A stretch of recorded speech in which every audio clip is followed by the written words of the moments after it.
6:47 a.m. Strait of Hormuz. Dawn over the strait does not bring a sense of peace.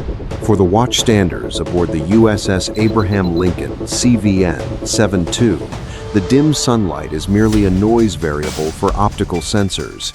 Inside the CIC, Combat Information Center, the space is bathed in disciplined, dim blue light. There are no shouts, only the steady hum of computer cooling systems and brief, low-toned reports. Everything appears silent, but beneath the surface of the sea, a deadly game of chess has begun. 120 nautical miles north of the carrier strike group, 3 Iranian Air Force F-14AM Tomcat fighters are executing a script practiced for thousands of hours. These are not obsolete 1970s hardware. They have been overhauled with indigenous radar systems and new microprocessors. However, their most powerful weapon right now is not a missile, but concealment. The 3 Tomcats maintain an extremely low altitude, just 25 meters above the waves. At this height, their massive airframes blend into sea clutter, making it exceptionally difficult for the Aegis cruiser's AN/SPY-1D long-range radar to distinguish between a rogue wave and a 30-ton war machine. This is the art of asymmetry. The Iranian pilots deeply understand American doctrine. They know that if they fly high, they will be neutralized before they even see the enemy. But by crawling just above the water, they force the U.S. fleet to narrow its observational gap. Inside the cockpit of the lead F-14, the commander does not look at the radar screen. He maintains absolute radio silence. All active emitting systems are powered down. They are flying by instinct and preloaded data from passive observation stations along the coast. Meanwhile, in the stratosphere at 35 feet, 2 A-18E Super Hornets from Squadron VFA-14 are on a routine combat air patrol. For the American pilots, this morning seems far too ordinary. But that is exactly when the trap begins to close. The enemy does not want to shoot them down immediately. The objective of the 3 F-14s is to create an information gap. They are luring the U.S. fighters into a zone where Iranian ground-based air defense systems can provide support, while simultaneously forcing the Americans to activate their fire control radars, thereby revealing their positions. The silence in the USS Abraham Lincoln CIC is broken by a low-intensity alarm. A young radar technician observes a minute change in the clutter filtering algorithm. Something is wrong at coordinate 26 degrees north. A mechanical ghost just appeared and then vanished within the reflected wave bands. In modern warfare, uncertainty is the greatest enemy. Within the next 120 seconds, this silence will be shattered. The Iranian tactic relies on a lethal assumption that the Americans will react instinctively and dive low to identify the target. That is when the A-18 altitude and airspeed advantage would be neutralized, turning the engagement into a close-quarters dogfight where the variable sweep wing F-14s remain formidable monsters. However, they have overlooked one thing. The Americans do not play the opponent's game. They are observing this trap from an entirely different angle, one where mathematics and physics hold absolute dominance. 6:58 a.m. As the second hand strikes the 12 mark, reality over the Strait of Hormuz is completely fractured. 3 Iranian F-14AMs simultaneously execute a high-G pop-up maneuver. From an altitude of 25 meters above the sea, they surge upward at Mach 0.9, piercing through the early morning mist to reach 15 feet. This is a calculation of pure geometry. By abruptly changing their altitude, they escape the sea surface diffraction zone, and immediately, the upgraded AWG-9 radar systems are activated in pulse Doppler mode. Powerful bursts of radio waves sweep directly toward the U.S. carrier strike group. Inside the cockpits of the two A-18E Super Hornets, the silence is shredded by the persistent shriek of the radar warning receiver, RWR. On the pilot's head-up display, HUD, a diamond symbol with the number 14 flashes continuously, accompanied by the definitive tone of a hard lock. This is the first shock. The enemy is no longer hiding. They are openly declaring an engagement by exposing their positions. But that is only the tip of the iceberg. Simultaneously, electronic warfare stations along the Iranian coast activate digital radio frequency memory, DRFM, jamming systems. The electromagnetic spectrum around the USS Abraham Lincoln explodes into a storm of white noise.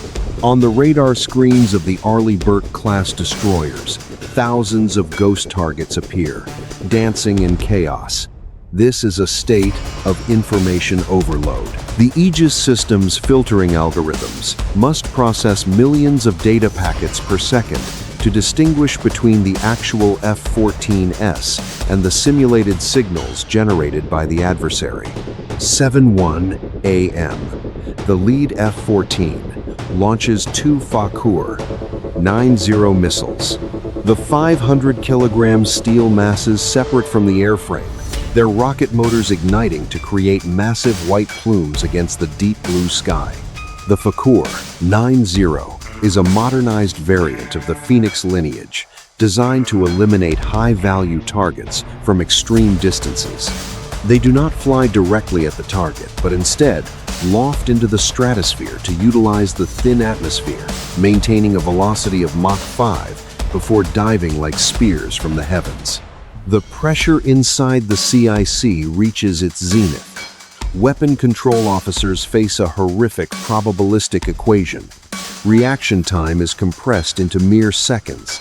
While active radar systems are heavily jammed, the Americans fall into a tactical blind spot. They see the incoming missiles. They see the enemy aircraft, but the information turbulence makes establishing a precise fire control solution incredibly difficult. The enemy has successfully created a blinding shock. By combining long-range weaponry with high-intensity electronic warfare, Iran has forced the U.S. fleet into a passive defensive posture. The Super Hornet pilots are now in a dire situation. If they activate their radars to hunt the enemy, they become bright torches guiding the adversary's anti-radiation missiles. If they remain silent, they are blind.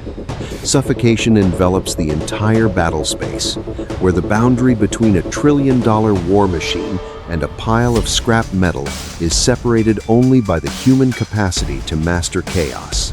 Inside the A-18 cockpit, the American pilot can hear his own heartbeat through the intercom.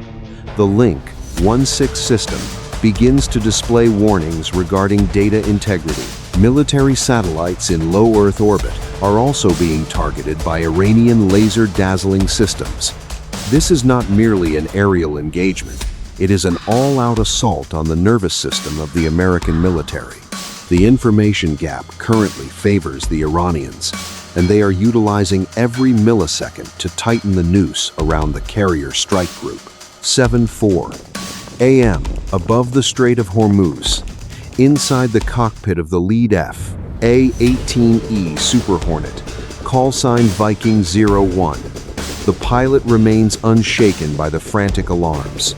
The U.S. Navy's rule of engagement in this scenario is not panic, but cold analysis. Over the intercom, a brief command is issued. Viking 01, cold nose. Instantly, both Super Hornets completely deactivate their APG-79 active radars. On the Iranian screens, the two American targets that were just present suddenly vanish like ghosts. This is a mathematical decision.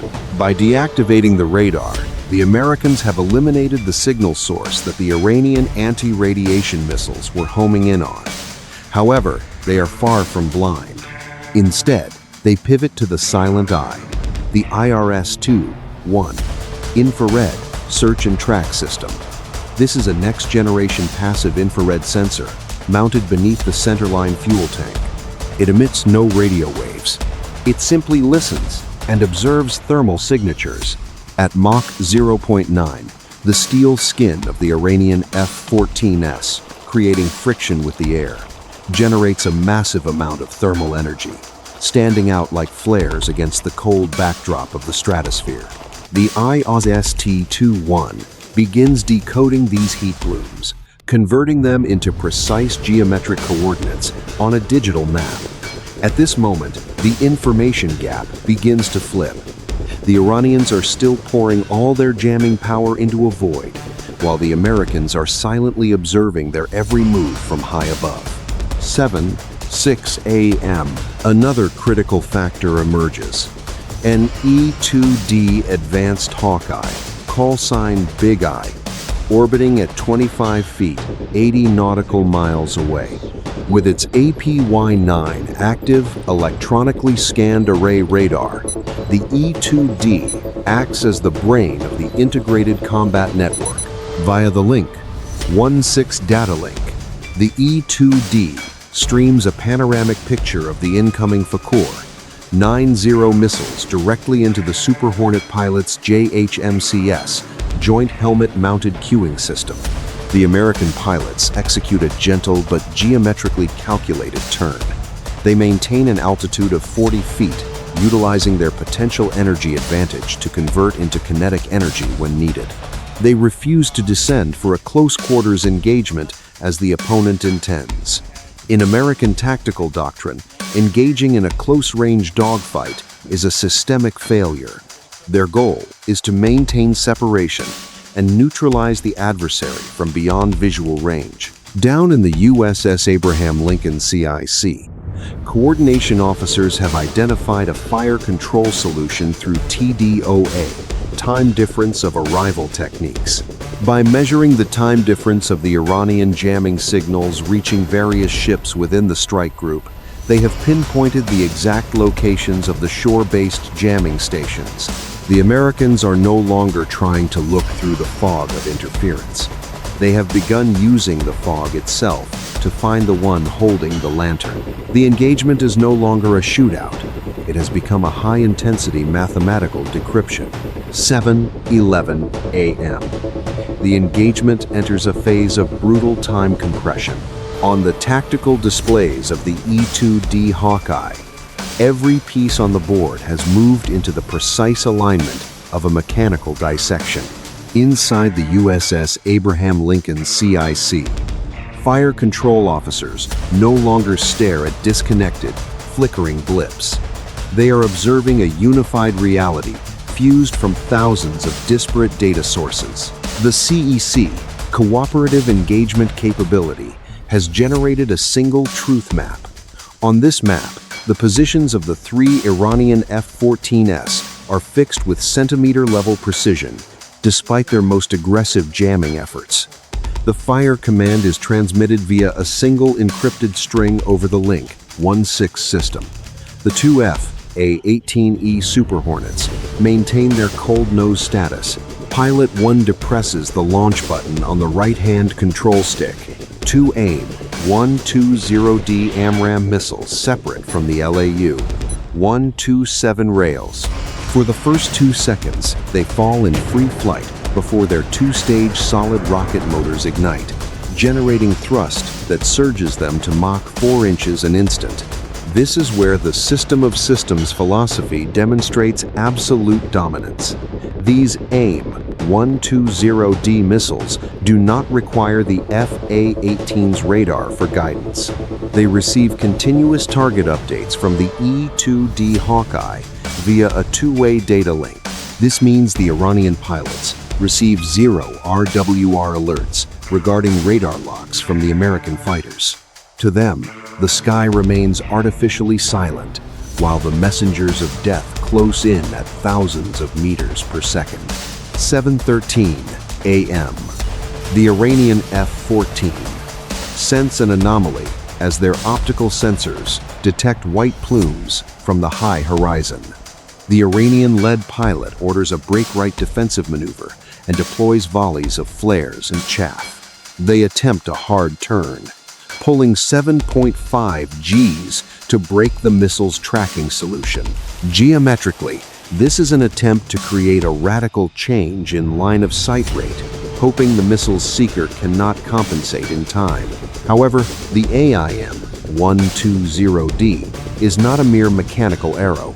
It is a flying computer equipped with an integrated GPS inertial navigation system and a miniaturized AESA active radar seeker in its nose.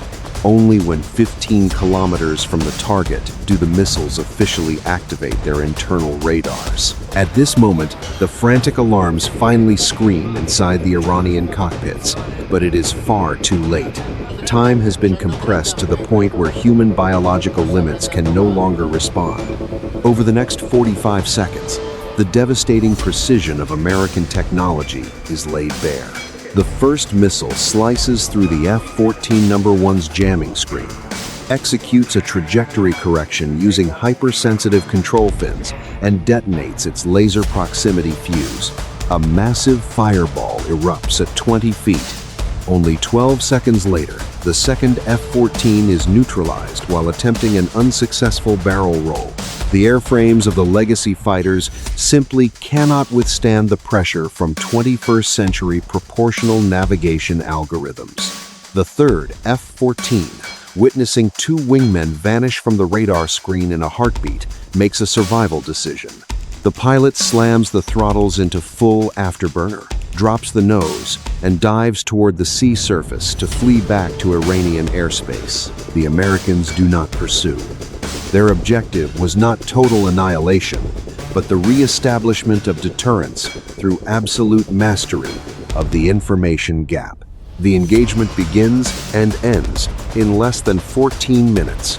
The entire counteroffensive process, from the moment the missiles left the rails to the elimination of the targets, occupied only a fraction of that time. Silence returns to the radio frequencies. Inside the carrier's CIC, the status icons of the targets shift from red to a pale gray, marking mission completion. There is no cheering or applause, only the steady, rhythmic clicking of keyboards as intelligence officers begin harvesting data on missile performance and the jamming frequencies utilized by the adversary. The Americans have just performed a military surgery with the precision and coldness of a machine. 7:25 a.m. The Strait of Hormuz returns to its deceptive tranquility. On the surface of the sea, the deep blue ripples continue their steady rhythm, leaving no trace of the kinetic engagement that transpired just minutes ago. There are no dramatic burning wrecks as depicted in cinema. At 20 feet, what remains of the two F-14s are merely clouds of ultra-fine metallic dust, swiftly dispersed into the void by the sea breeze. Their disappearance from the radar screens was as clean and definitive as the manner in which they were neutralized. To the Aegis system, those fighters are now merely data files stored on hard drives for post-engagement analysis. The third F-14 has now crossed the airspace boundary and is descending to approach its base at Bandar Abbas.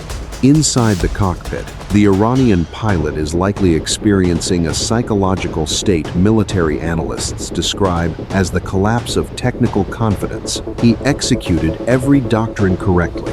He flew extremely low to remain concealed. He performed evasive maneuvers at the structural limits of the airframe. Yet, the result was total impotence. The adversary did not need visual acquisition, nor did they require traditional radar locks, but they still shattered every survival effort in less than 14 minutes. Meanwhile, the two A-18E Super Hornets are conducting landing procedures aboard the USS Abraham Lincoln. There is no exuberant welcome or cheering on the flight deck. U.S. Navy professionalism is defined by repeatability and discipline. As the landing gear strikes, the steel deck and the arresting hook secures the aircraft. The pilots exit their cockpits with expressionless faces. To them, this was not a heroic feat, but the execution of a pre-programmed algorithm. The devastating precision of machines has altered the nature of courage. In this era, courage is the steadfastness to maintain absolute radio silence while death closes in. The greatest lesson from this event does not lie in the technical specifications of the AIM-120D missile or the AESA radar. It lies in the concept of the information gap. The Iranian side prepared a trap based on technological understandings from the previous century. They believed that blinding the opponent's radar with electromagnetic interference would create an advantage. However, they engaged a system of systems. Within that system, the blinding of one link does not paralyze the entire network. When a fighter's radar is deactivated, passive infrared sensors and early warning aircraft take over.